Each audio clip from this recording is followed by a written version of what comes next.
working on a pattern at the moment where it talks about increasing. I'm knitting a sleeve, that kind of thing.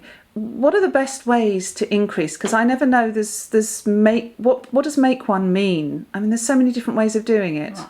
There are. I always think of it as there being 3 ways of increasing, and I'm starting from the most obvious here to the least visible, and I'll sort of talk you through each one. So on the swatch, if we look along this edge, we have the most visible type of increase. Which There's a hole there. Yes, this is what you use in lace. Okay. The easiest way, everybody knows this when they're learning, the easiest way to make a new stitch is just put your yarn around your needle and then knit it on the next row. We've all done it, and you get a lovely hole. That's great in lace, Right.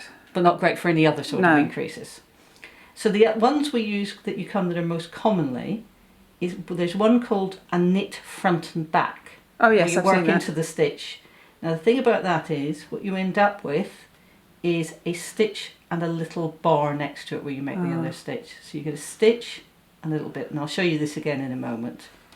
And then the third type are called make ones, and these are the least visible. The increases are 2 stitches in here, but it's actually quite hard to see Yes. where the increased stitch is. Go. So what I'm going to show you is how you make those different types of increases. So we'll just knit a couple of stitches into our row. Now, if you were to do a knit front and back, we're going to do something very simple. We knit the stitch as normal, but you don't drop it off the left needle. Oh, okay. And then we do the back part. So that was the knit into the front, that's the normal part. So then we put our tip of our needle into the back of the stitch and just knit the rest. Oh, so And you've now made take 2 it out off. of 1. So we've made 2 out of 1. So I'll just show you that again. You go in and knit as normal till you're about to slide the loop off. Put your needle back in and make another stitch. But as you can see, you get your stitch and then you get your one with a little bar underneath. Now that, some things you won't mind that, and if you're doing garter stitch it doesn't show, but I always find it looks a little odd in stocking stitch if you suddenly get these little lines. So the other way is to do a make one, and this is where we create a stitch between 2 stitches we've previously worked. So if I use my left needle, and this time I'm picking it up, I'm going from front to back, and I'm picking it up to make an extra loop on my left needle, and then I'm knitting into the back of that stitch. To make it nice and tight. And that, yes, exactly, that pulls it nice and tight. And then I'm going to go and knit one. Yeah, can you show it again? Show you that again. So I'm going front to back with my left needle. Yes. And then I'm knitting into the back of the stitch. What happens if you go back to front? Well, we'll do that right now. So we'll do one to give us a gap. And if we lift that way... You can't knit into the back now, can you? You can't knit into the back, so we're going to knit into the front instead. What we're trying to do with each of these is just make a twist in that loop. So you don't get a hole. So you don't get a hole, so you get a neat stitch. And I'm going to very quickly knit to the end of this and then purl back again so you can see the effect. So I've now purled back along my row, and you can see now the first couple of increases we did were the knit front and backs. So we can see the stitch and then the little stitch, the increased stitch with the bar underneath it on those ones. But like you said, that doesn't matter so much if you're doing garter stitch or if it's on the edge of a project. If it's on the edge, it's not so bad, but sometimes where you have to do a row of increases for some reason, it can look a bit ugly. And then we went along to the make ones, and the first couple of make ones we went front to back with our needle, and you can see our new row of stitches, and there's a little slope from right to left at the bottom of that column, and again here it slopes from right to left.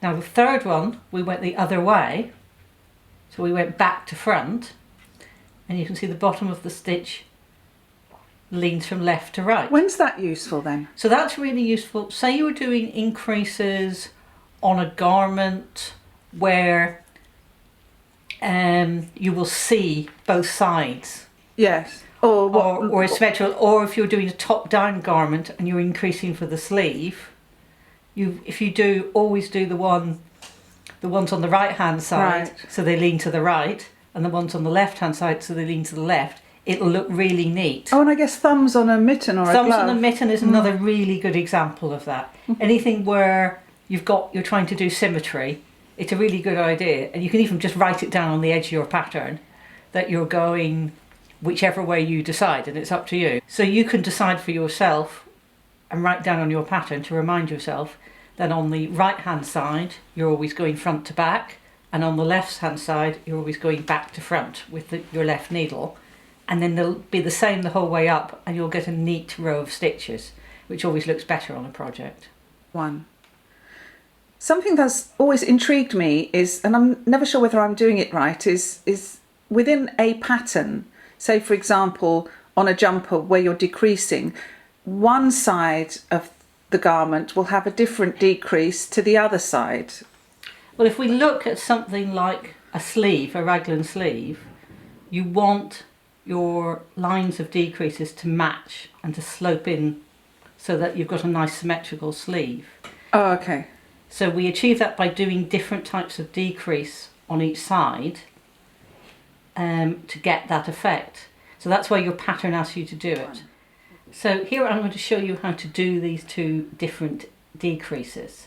So we're going to start with the SSK on this side. So my decrease is 2 stitches in, so I'm going to knit my 2 stitches. Now quite often you see SSK written down in the key, it'll just say slip slip knit, and that doesn't really explain it. So what you want to do, so that stitch is sitting the wrong way there. So we want to slip the stitch as if we're going to knit it. Uh-huh. Then we want to slip the next stitch as if we want to knit it. So we've moved 2.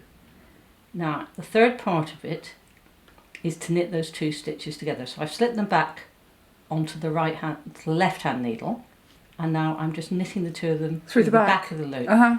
And what that does is means the stitches are pointed the same way Yes, when they're you leaning put them together, Yeah. and they sit flat on top of each other. If you were to do the alternative, which is slip one and then knit one and lift that slip stitch over. Oh, that's PSSO. Yes. Yeah. What the problem with that is this top stitch is slightly twisted and it doesn't sit as flat as the one here. So I'll show you that again. The SSK is slip one as if you're going to knit, slip a second one you're going to knit, and then we're going to knit the 2 through the back. So we're slipping them back onto the left hand needle. But if you look as you slip them back, you're actually in the position. Already, yeah. So instead of slipping them all the way, you just get halfway And then you can knit and them. knit the 2 together. That's so and cool. it's done. Uh-huh. And you get a nice slope going from right to left. And then on the other side we're using the more conventional knit 2 together, which I think is what everybody learns first off. K2 tog. Yes, exactly. So I'm just going over to where that is on the other side. And there we're 2 stitches in from the edge. So that's the ones I want to work together. And So you're just- literally just... And all you're doing on that side is knitting them together. That's all there is to it. Uh-huh.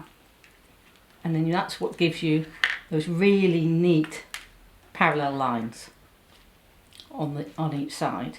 And if you use those 2, you'll always get neat sleeve heads, rounded. If I was doing a V-neck, I'd use the K2 together on the first side and the SSK on the second side of the V-neck, so my stitches always sloped away along the slope of a V-neck. Fantastic.